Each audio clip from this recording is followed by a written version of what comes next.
Nah, ketika keluarga besar kita itu nilainya beda, kemudian tetapi kehidupan keluarga besar kita itu cukup mempengaruhi keluarga kita, maka satu, pastikan kita tuh mempunyai batas yang jelas. Kita sama-sama punya batas yang jelas bahwa mana area yang bisa dimasuki keluarga besar, mana yang enggak.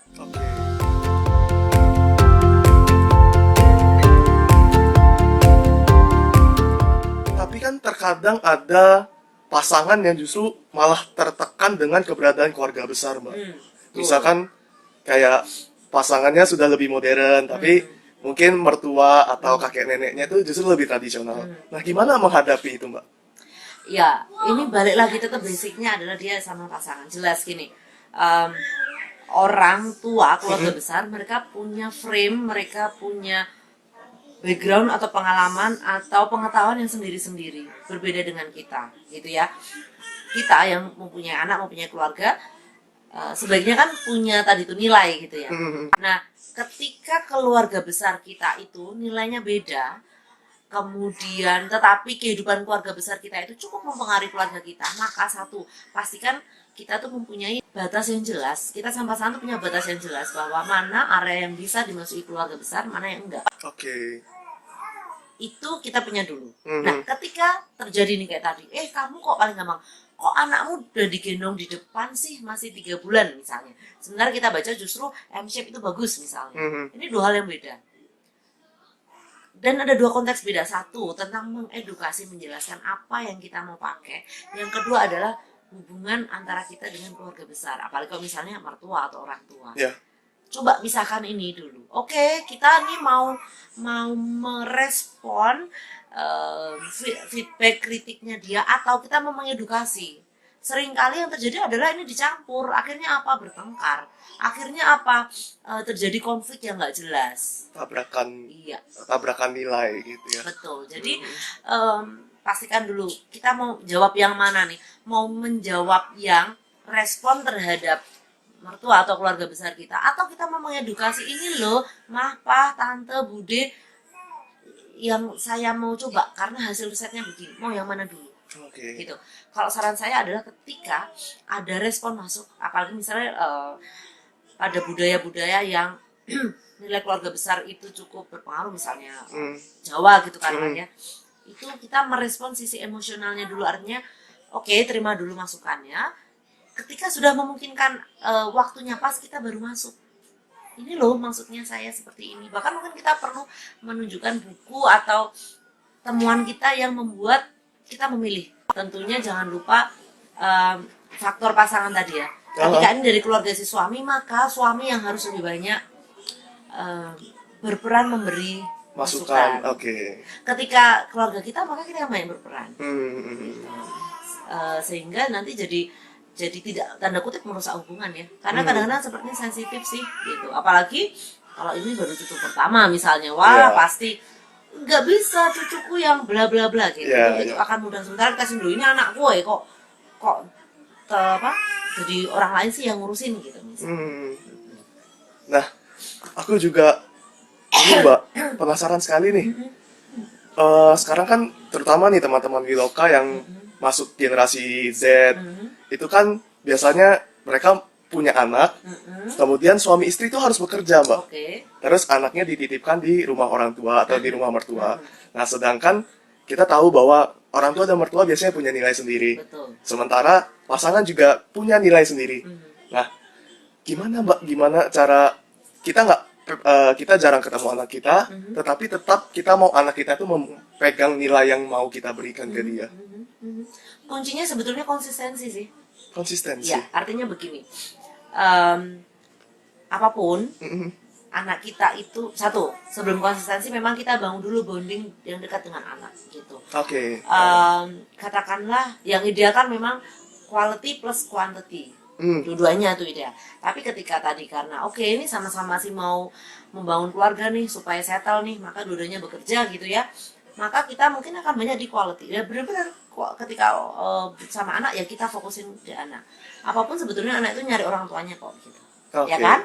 Nah, kecuali ketika anaknya nyari orang tuanya yang dicari nggak mau, ya dia cari orang tua yang lain, tanda kutip gitu ya, entah neneknya, tantenya dan seterusnya. Jadi ketika anak itu cari orang tuanya, ya dikip gitu, dipegang, dipeluk beneran, Dipertahankan rasa ya anak itu pokoknya ya. di bondingnya tuh diikat benar, ya kan, Oke. quality. Oke, sesudah itu orang tuanya ini, yang dua orang ini nih yang konsisten. Jadi katakanlah dititipin ya di orang tua, berapa jam sih, mungkin paling banyak 10 jam, sesudahnya kan sama kita. Ya. Ketika sama kita, aturan itu tetap berjalan. Oke. Yang terjadi adalah kita sibuk ngomong sama orang tua, sama mertua gitu, dia nggak boleh makan permen, dia nggak boleh makan ini, pokoknya nggak boleh. Begitu sama kita, kita lupa batasannya. Oke, Gitu loh. ya, Jadi ya. kita fokus di luar tapi lupa di keluarga kita. Jadi ketika ada persoalan begitu, jangan lupa bangunan yang basic ini dulu yang kita jadi fokus. Kalau memungkinkan, kita komunikasikan, kita edukasikan ke pengasuhnya anak-anak kita untuk ini loh, saya ingin membangun em, pengasuhan yang modelnya begini karena ini itu. Begitu. Tadi kan Mbak sudah bilang gimana pentingnya itu ya, core value yang ingin dibawa. Nah, eh, kemudian yang apa ya? Saya punya juga Mbak keponakan yang keluarga kiri sama kanannya tuh bentrok. Oke. Nah, Karena justru ngasuh ini nih. iya Oke. keponakan.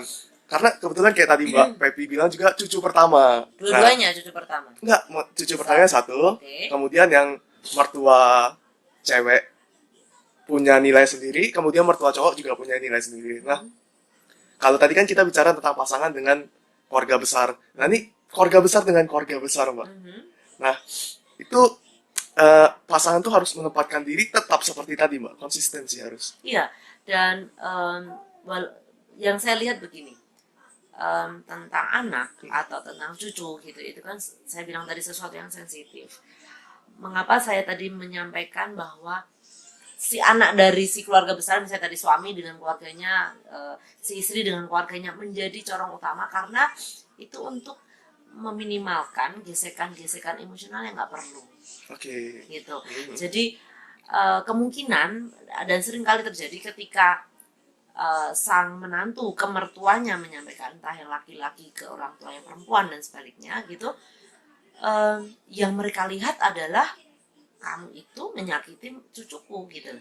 Pesannya itu jadi misleading. Karena Ya. apa? Karena melihat ada mungkin apa ya, kalau istilah Freud mungkin ya, jadi bawah sadarnya, tanda kutip, kamu tuh orang lain, ini cucuku gitu loh. Jadi yang sayang itu aku, kamu enggak. Itu tetap aja kadang-kadang ke bawah. Nah, ketika yang menyampaikan si anak kandung, si ibunya ke keluarganya sendiri, hal-hal seperti itu sangat-sangat terminimalisir. Oke. Ya, walaupun bahkan saya menemukan, walaupun hubungan si menantu sama mertua yang sebelumnya itu sangat indah, sangat baik, kayak anak ke orang tua kandung, itu tetap bisa gitu. Karena apa? Tadi pernah dengar ya jargon bahwa em, orang tua itu akan lebih sayang sama cucunya daripada sama anaknya. Ternyata itu banyak ditemui gitu loh. Oh, oke. Jadi berlebihan. Ya. Kenapanya mungkin perlu diriset Iya, kali ya. ya. Itu keunikan di Indonesia saya lihat Ya. ya. Ada pertanyaan lagi ya? Pertanyaan selanjutnya, ya, oke, Husnul Khatim lagi ya. Nah, apakah baik sebagai suami istri bertengkar di hadapan anak? Gimana caranya supaya bertengkar tanpa dilihat atau didengar anak? Oke, ini menarik karena suka saya berdiskusi itu. Pada topik tentang berdebat, konflik pikiran, kadang-kadang itu nggak apa-apa dilihat di depan anak. Oke. Balik lagi ya, berdebat konflik dalam pikiran. Karena apa?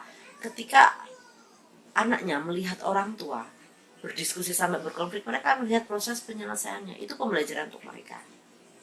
Yang sebaiknya dihindari, dilarang, atau sebisa mungkin kita kelola ada ketika emosionalnya itu kacau gitu.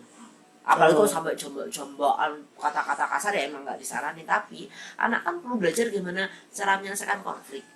Kalau kita membangun keluarga yang artificial, artinya bahwa kayaknya tuh nggak ada deh yang beda pendapat ayah dan ibu gitu, pokoknya kayaknya di depannya tuh oke-oke selalu, itu anak-anak kita nggak akan punya pengalaman bahwa oh iya ya, bapak ibuku aja kadang-kadang beda pandangan. Ya. Ya kan. Nah, poin tentang beda pandangan perlu kita latihkan ke anak. Oke. Tetapi kalau emosional berlebih, apalagi kita nggak bisa ngerem kata-kata kasar kita, ya sebaiknya sih ketika konflik kita ke kamar dulu kayak, atau menunggu anak udah tidur baru kita bicarakan. Tapi kalau kita udah yakin nih, oh bisa nih kita berdiskusi, berdebatnya itu tapi kok tanpa kata-kata kasar, sekali dua kali itu perlu supaya anak belajar, oh iya ya, beda pandangan itu nggak harus dengan bertengkar kok, tapi bisa dibicarakan. Oke. Itu salah satu cara untuk mengajarkan anak bagaimana menyelesaikan konflik sebetulnya. Oke. Jadi karena orang tua tuh contoh gitu ya, Iya, contoh. karena anak-anak itu apalagi sampai mungkin umur 12 tahun mereka modelnya kan lebih kuat. Oke. Mungkin kita bilang, Contoh. kalau kamu apa ya punya pendapat yang beda, kamu harus berani ngomong. Tapi dia nggak pernah punya pengalaman itu, apalagi lihat